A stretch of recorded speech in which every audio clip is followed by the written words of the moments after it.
नमस्कार दोस्तों, जय माता दी। दोस्तों, मैं हेमलता उपाध्याय आप सभी का अपने चैनल पर बहुत बहुत स्वागत करती हूँ। दोस्तों, प्रेम से बोलिए शीतला माता की जय। प्रिय भक्तों, आज मैं आपके लिए इस वीडियो में शीतला माता की पौराणिक कहानी लेकर आई हूँ। कथा को प्रेम पूर्वक श्रवण कीजिएगा और कथा सुनने के बाद कमेंट में जय माँ शीतला अवश्य लिखिएगा। पौराणिक कथा के अनुसार एक गाँव में ब्राह्मण दंपति रहते थे। दंपति के 2 बेटे और 2 बहुएं थीं। दोनों बहुओं को लंबे समय के बाद बेटे हुए थे। इतने में शीतला सप्तमी, जहां अष्टमी को पर्व मनाया जाता है, वे इसे अष्टमी पड़े का पर्व आया। घर में पर्व के अनुसार ठंडा भोजन तैयार किया।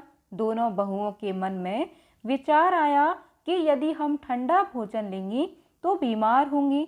बेटे भी अभी छोटे हैं।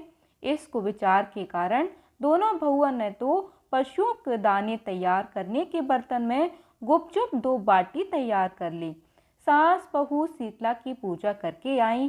शीतला माता की कथा सुनी। बाद में सास तो शीतला माता के भजन करने के लिए बैठ गई। दोनों बहुएं बच्चे रोने का बहाना बनाकर घर आई।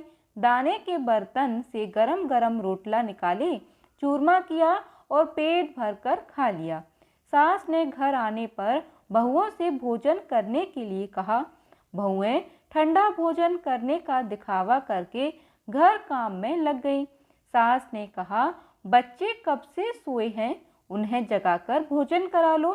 बहुएं जैसे ही अपने अपने बेटों को जगाने गईं तो उन्होंने उन्हें मृत प्राय पाया। ऐसा बहुओं को कुर्तों की फलस्वरूप शीतला माता के प्रकोप से हुआ था। बहुएं बेवश हो गई। सास ने घटना जानी तो बहुओं से झगड़ने लगी। सास बोली कि तुम दोनों ने अपने बेटों की बदौलत शीतला माता की अवहेलना की है, इसलिए अपने घर से निकल जाओ और बेटों को जिंदा स्वस्थ लेकर ही घर में वापस आना। अपने मृत बेटों को टोकरी में सुलाकर दोनों बहुएं घर से निकल पड़ी। जाते जाते रास्ते में एक जीर्ण वृक्ष आया। यह खेजड़ी का वृक्ष था। इसके नीचे ओरी शीतला दोनों बहनें बैठी थीं। दोनों के बालों में विपुल प्रमाण में जूं थी। बहुओं ने थकान का अनुभव भी किया था। दोनों बहुएं ओरी और शीतला के पास आकर बैठ गई। उन दोनों ने शीतला ओरी के बालों से खूब सारी जूं निकाली। जुओं का नाश होने से ओरी और शीतला ने अपने मस्तक में शीतला का अनुभव किया। कहा, तुम दोनों ने हमारे मस्तक को शीतल ठंडा किया है, वैसे ही तुम्हें पेट की शांति मिले। दोनों बहुएं एक साथ बोली कि पेट का दिया हुआ ही लेकर हम मारी मारी भटकती हैं, परंतु शीतला माता के दर्शन हुए नहीं हैं। शीतला माता ने कहा कि तुम दोनों पापनी हो, दुष्ट हो, दुराचारणी हो। तुम्हारा तो मुंह देखने भी योग्य नहीं है। शीतला सप्तमी के दिन ठंडा भोजन करने के बदले तुम दोनों ने गर्म भोजन कर लिया था। यह सुनते ही बहुओं ने शीतला माता जी को पहचान लिया। देवरानी जेठानी ने दोनों माताओं का वंदन किया। गिड़गिड़ाते हुए कहा कि हम तो भोली भाली हैं, अनजाने में गरम खा लिया था। आपके प्रभाव को हम नहीं जानती थी। आप हम दोनों को क्षमा करें। पुनः ऐसा दुष्कृत्य हम कभी नहीं करेंगी। उनके पश्चाताप भरे वचनों को सुनकर दोनों माताएं प्रसन्न हुई। शीतला माता ने मृतक बालकों को जीवित कर दिया। बहुएं तब बच्चों के साथ लेकर आनंद से पुनः गांव लौट आईं।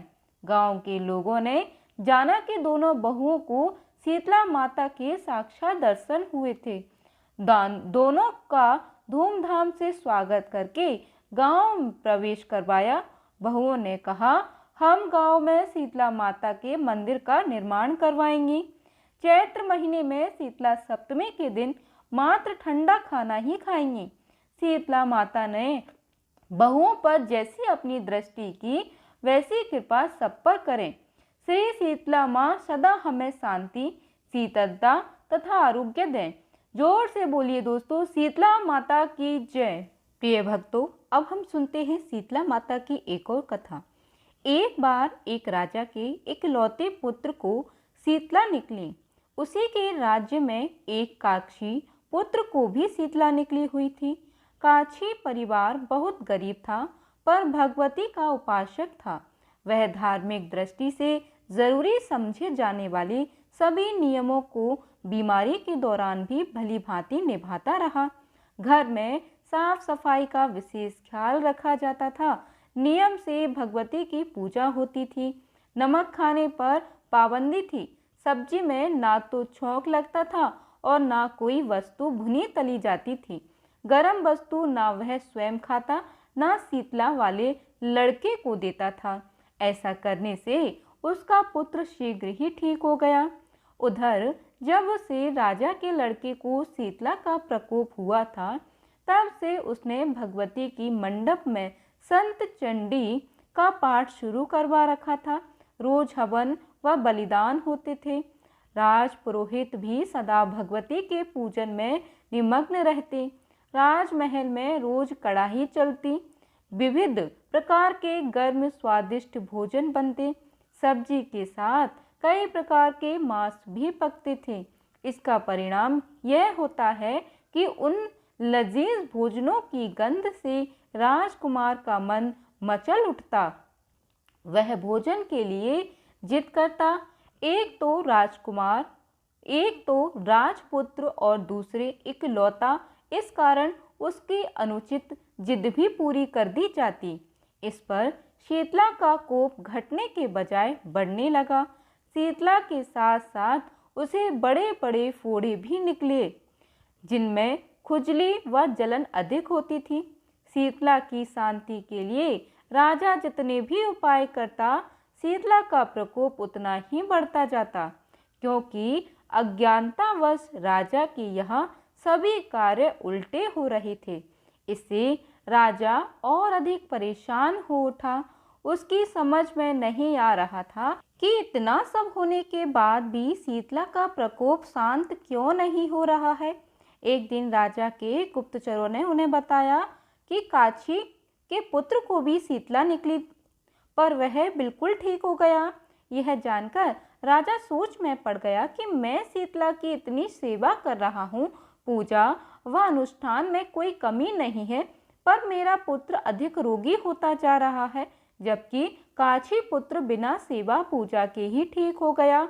इसी सोच में उसे नींद नहीं आई। श्वेत वस्त्र धारिणी भगवती ने उसे स्वप्न में दर्शन देकर कहा, हे राजन, मैं तुम्हारी सेवा अर्चना से प्रसन्न हूँ, इसलिए आज भी तुम्हारा पुत्र जीवित है। इसके ठीक न होने का कारण यह है कि तुमने शीतला के समय पालन करने योग्य नियमों का उल्लंघन किया। तुम्हें ऐसी हालत में नमक का प्रयोग बंद करना चाहिए। नमक से रोगी के फोड़ों में खुजली होती है। घर की सब्जियों में छौंक नहीं लगाना चाहिए, क्योंकि इसकी गंध से रोगी का मन उन वस्तुओं को खाने के लिए लल जाता है। रोगी का किसी के पास आना जाना मना है, क्योंकि यह रोग औरों को भी होने का भय रहता है। अतः इन नियमों का पालन कर तेरा पुत्र अवश्य ही ठीक हो जाएगा। विधि समझाकर देवी अंतर्ध्यान हो गई। प्रातः से ही राजा ने देवी की आज्ञा अनुसार सभी कार्यों की व्यवस्था कर दी।